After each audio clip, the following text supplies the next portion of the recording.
Don't deny your stupidity. Well, it looks like someone wants to be a jerk and needs to be put in their damn place. So let's have a little fun with this one, shall we?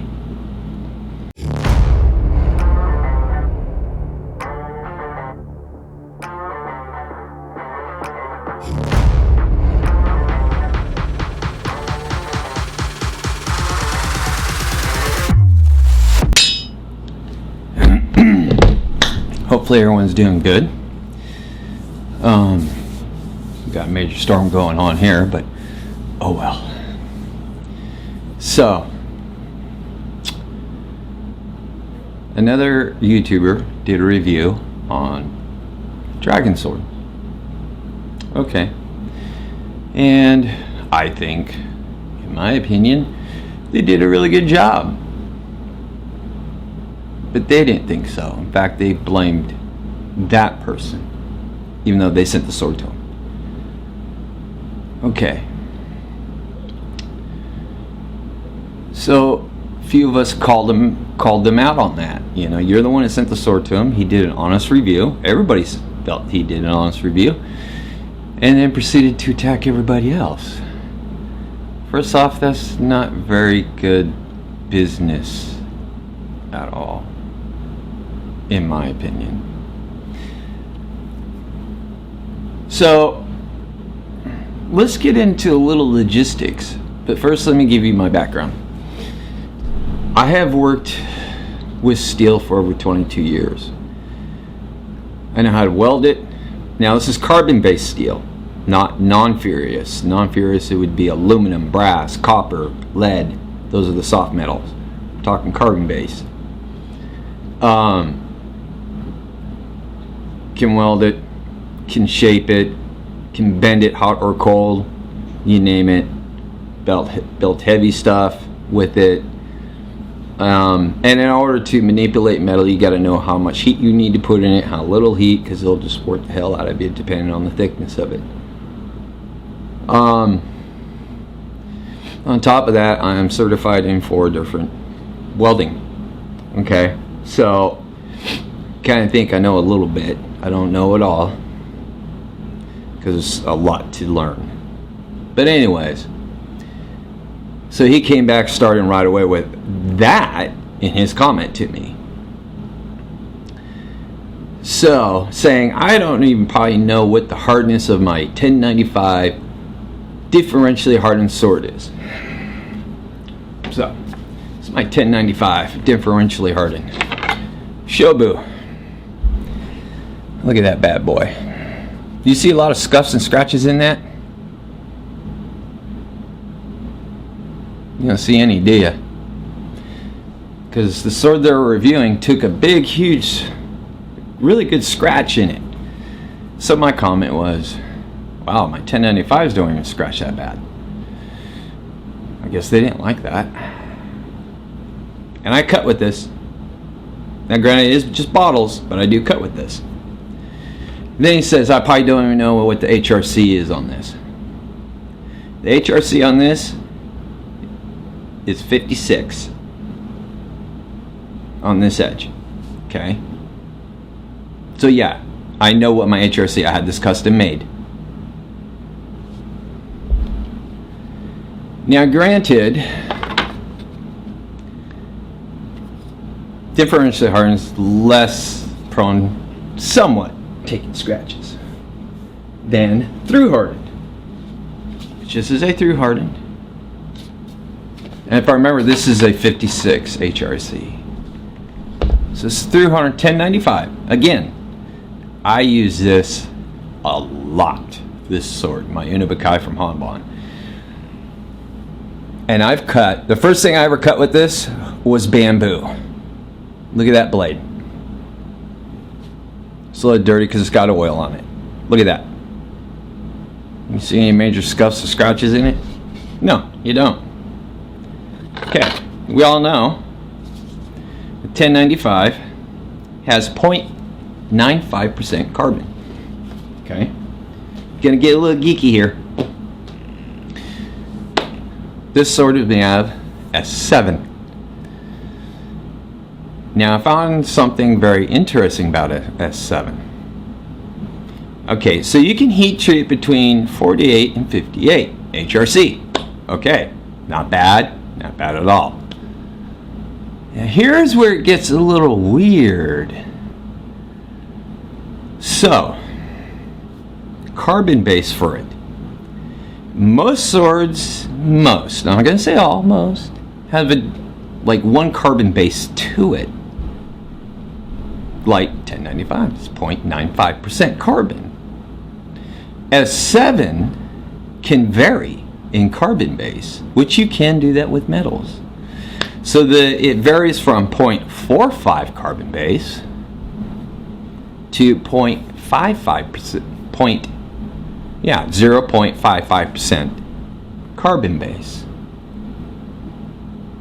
Now, what percentage is carbon base is your S7?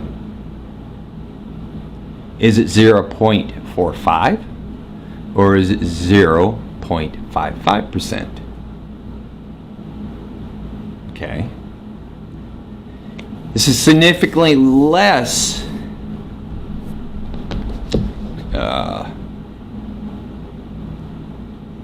it's significantly less chromium in it too. It's 3.00 to 3.5% less chromium in it.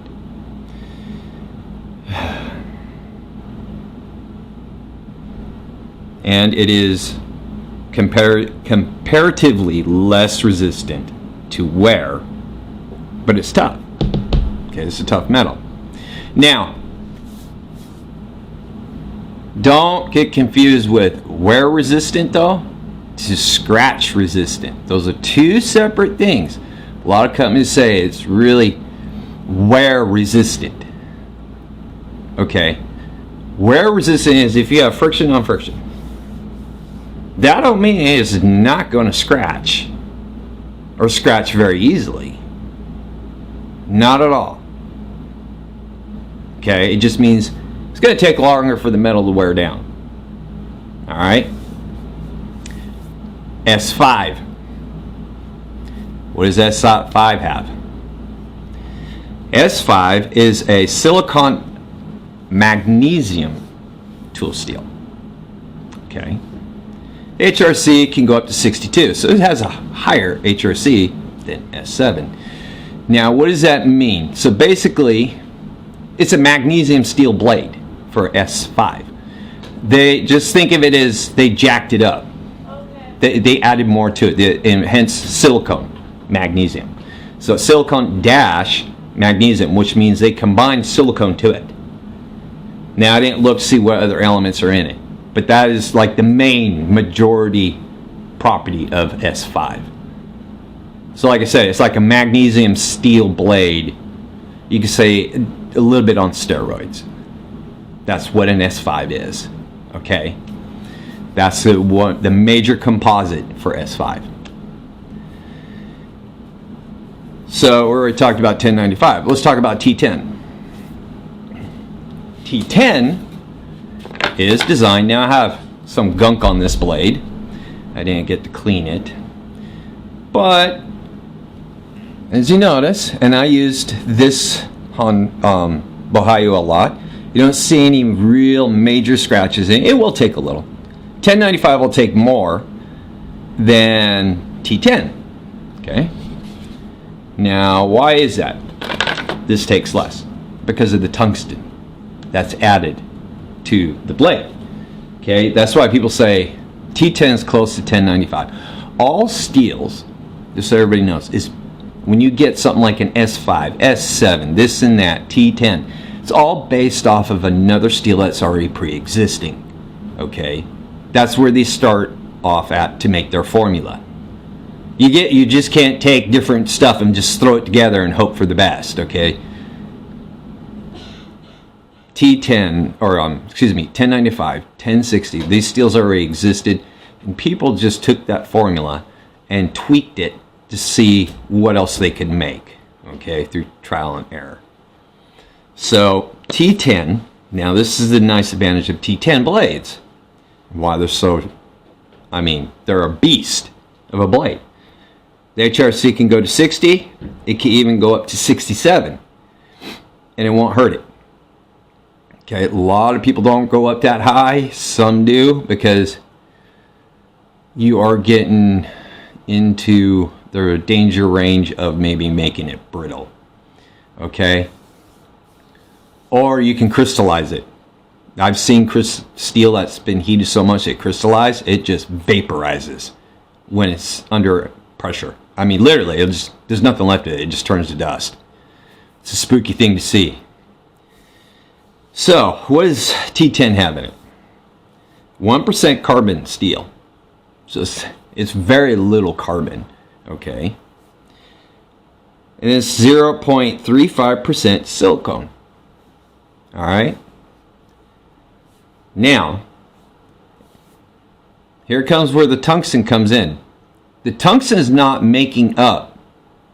It makes up some of it, but not the majority of it, of the strength of the blade. Because it's only got 0.3% tungsten in it.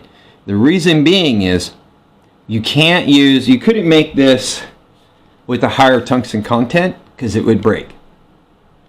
All right, I use tungsten, pure tungsten for welding when you TIG weld. It's a pure tungsten rod. Okay, when you heat that up, the tungsten rod, when you're TIG welding, if you take the tip, take a hammer and tap it, it would just break. Okay, so you have to have other components in it, you know, to make it structurally sound. The tungsten generally, it adds a little strength, but mainly it's for scratch resistant and wear resistant, because tungsten is a good wear resistant too. So it does two things. It's a good wear resistant and scratch resistance. All right. So that's what the tungsten plays. And it's, like I said, because of that tungsten and everything else that they have in it, you go higher on your HRC and it won't hurt it. So let's go one more step further. Let's go to L6. L6 is just a step above T10. Okay. Now, what they add into that one, this is where it really gets. Now, this is not with bentonite. Don't think L6 is bentonite. That's totally different. Okay. Now, the carbon base for L6 is 0.70%. Okay. That's what it's got in there for a carbon base. It's also got chromium, molybdenum. I'm probably not pronouncing that right. And now here's where the toughness comes in. It's got a 1.50% nickel to increase its toughness, and nickel will do that. That's what stainless has in it, nickel. The reason why stainless blades break so easily is because in order to make stainless, you need to add a lot of, I do mean a lot of nickel to it. Because stainless is made out of just carbon-based steel, basically. Stainless steel is man-made metal. So you add a good hefty amount of nickel to it to change the molecular structure, I can't talk, of the steel. That's why they're not great to cut with. They're too brittle because of the nickel in it, all right? Which makes it more resistant to rust. Stainless will rust, but it takes a lot longer to do, okay? But hence food-grade stainless, all that. Food-grade stainless, though, has a lower amount of nickel in it because it could poison people. So we make stuff at the foundry I work at, so it's all technical. Not going to get into that much. So now the HRC for an L6 ranges from 60 all the way up to 68. In fact, you can go past a little bit, 68. I would say like 69, maybe 70, but that, like I said, you're getting in the danger zones of making the edge way too brittle. Okay. So, if you don't know what your carbon base is when you make something like this. Okay, this is a 1060 blade. Had this for, I want to say now, 11 years. Okay, 1060. It's got some scuffing on it and scratches because 1060 is going to be prone to that. All right, that's through hardened blade. Now let's take my Murasami. Now, since I reprofiled this, because I guess they had a too fine of an edge, this thing doing awesome. And I've cut a lot with it. Now, you'll see a little bit of scuffing on this blade on the Shinogi. All right, because it's built for durability. Okay, so it's going to scratch up. Unlike a T10, tungsten helps with that. So, would I spend over $500 on a sword that I didn't even know what the carbon base is? Carbon base is actually a lot when it comes to a sword, okay? Or for any type of steel, because that's what's going to help make up the structure of it, all right? Less carbon, less structure. More carbon, more structure.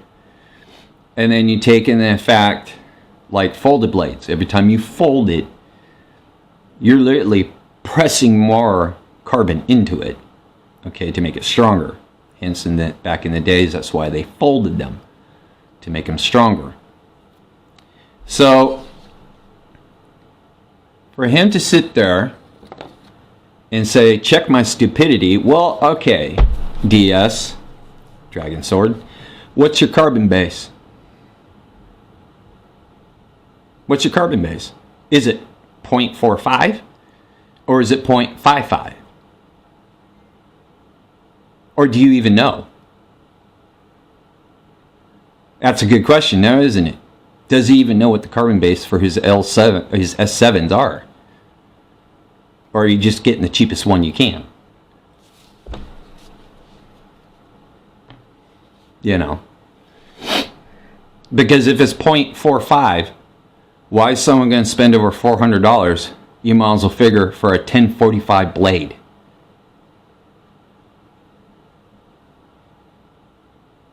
Because you can temper 1045. 1060 you really can't. It gets a little technical. I've researched it. 1065 is a lot better to temper. Differentially temper. You know, harden. But you get differentially harden 1045 too. 1060, you don't really want to. Like spring steel, I've said before with the review on that Lee sword, you don't differentially harden spring steel. It doesn't work. I don't care who makes it. It will not work. It will break. Okay? So, Dragon Sword, what's the carbon base on it? And then looked on his site, and then little parentheses, it's all heat treating up with heat treating 257 HRC. That's a red flag for me. When you have little parentheses up to, that's like telling me you're not even sure what the HRC is on there. You said up to 57. What is it then? Is it 57 or is it not 57?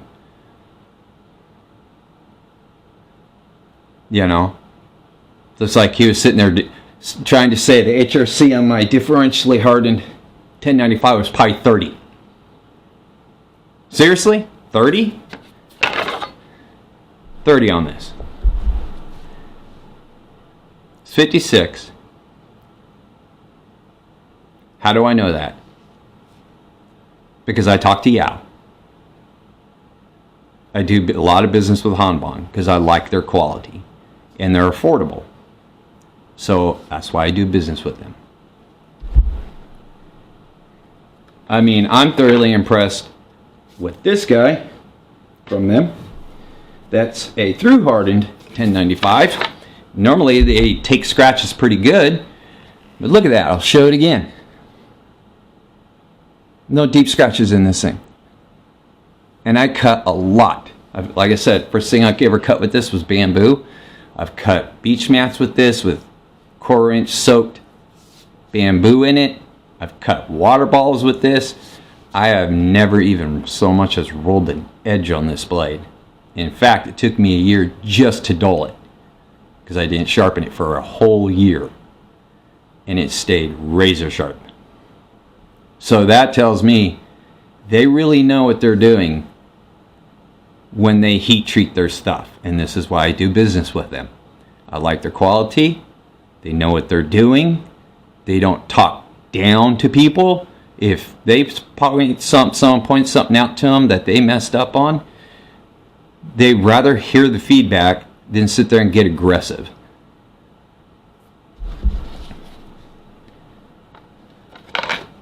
Okay. And since I fixed my L7 or L6, excuse me.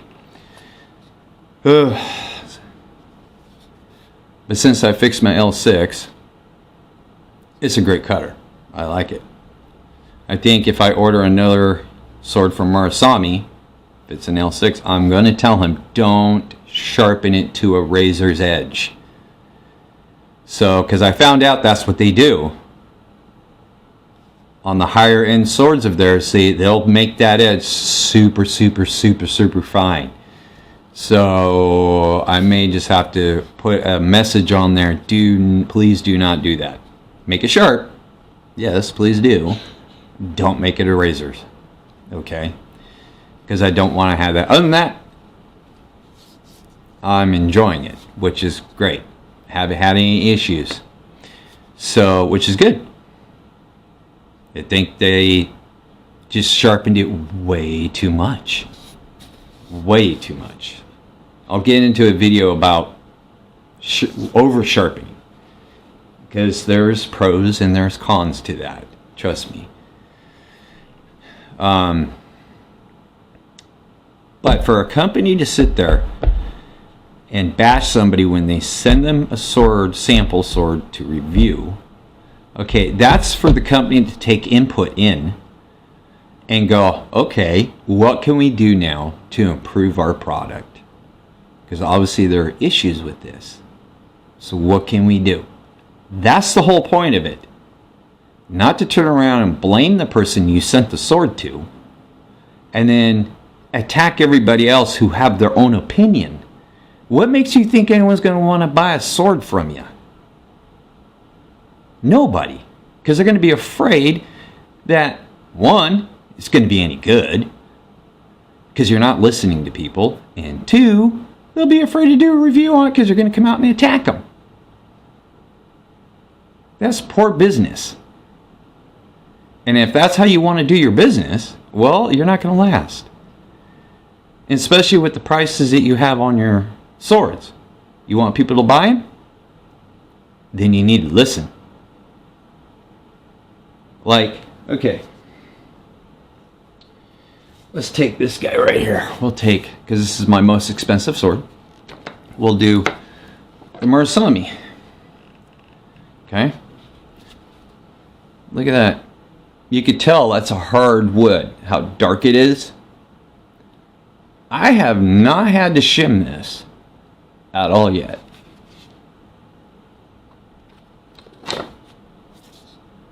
Okay.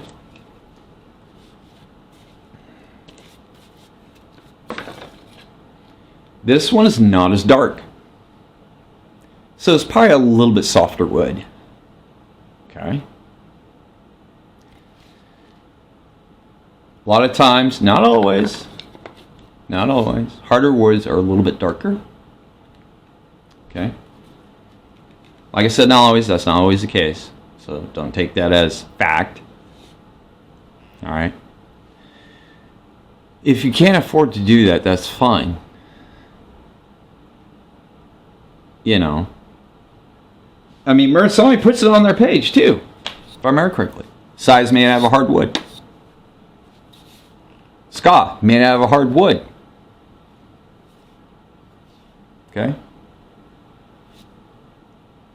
So Let me grab this guy. Again, it's kind of a medium grade wood, so it's kind of maybe in between. It's a little bit dark, a little bit light, so it may be a little bit between. But Hanbon, I mean, yeah, you're gonna have to shim them after a while. The side, the Koreguchi, if you use it a lot, and I've used this thing a lot, so I had to shim it. Okay. But if you use a super soft wood, it's not gonna work very well after a while. And the person who did the review, actually, I think he was very honest. There's not like a whole hell of a lot wrong with the sword. What they want is 100% positivity from you. I'm sorry, you're not going to get that unless you're willing to listen to the community who get them. And when they do a review and they find something wrong with it, if you attack them, they're never going to do another review for you. It's going to make other people not buy from you. So I don't know what they're thinking. I really don't. And I'm not the only one this guy got aggressive with. And I told him that. You're coming off aggressive right away on me voicing my opinion. So do you actually want honest reviews? Or do you want people to lie so people buy your stuff? That's what I'm getting at it. Lie about our product. Don't point out any of this stuff just so we can get sales. Well, I won't buy from a company like that. In fact, there's a few even knife companies, and it's my own personal preference. I'm not going to get into it. I will not buy from. I won't even subscribe to their channels. And I have my reasons why. There's even some YouTubers I won't subscribe to for certain reasons. But I'm not going to turn around and bash them. Okay, because they didn't do anything to me. But when I see a company coming out and blaming somebody that they asked, no, and then get aggressive with everybody in the comments, you get bent. So I'm definitely not going to do business with you. I mean, I'll be honest, the company I go with for customs is Hanbon, automatically. I have good relations with them. And I've had zero problems with them.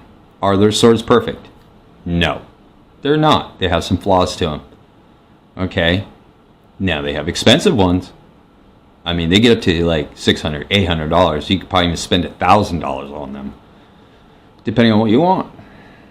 But when right from the gate, you want to go up to high range things, depending on what it is, you need to listen, or you're not going to make it.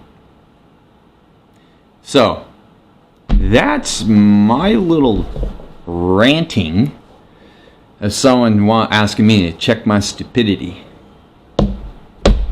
So, let's see how much of your stupidity holds up to my stupidity. And I'm going to ask that question again. How much carbon base is in your S7? Or is it just 0.45, so people are spending over $500 for a 1045 blade? You know, that's basically, you could say it's like kind of like the S5 jacked up on like steroids, you know, or something like that. Which one is it? I would like to know. I mean, I'm pretty sure everybody else would like to know, since S7 varies in carbon base. I don't know. Just saying. So, is it a tough metal? Yeah. Can it resist wear? No. Can it take scratches? Apparently. Pretty damn easily.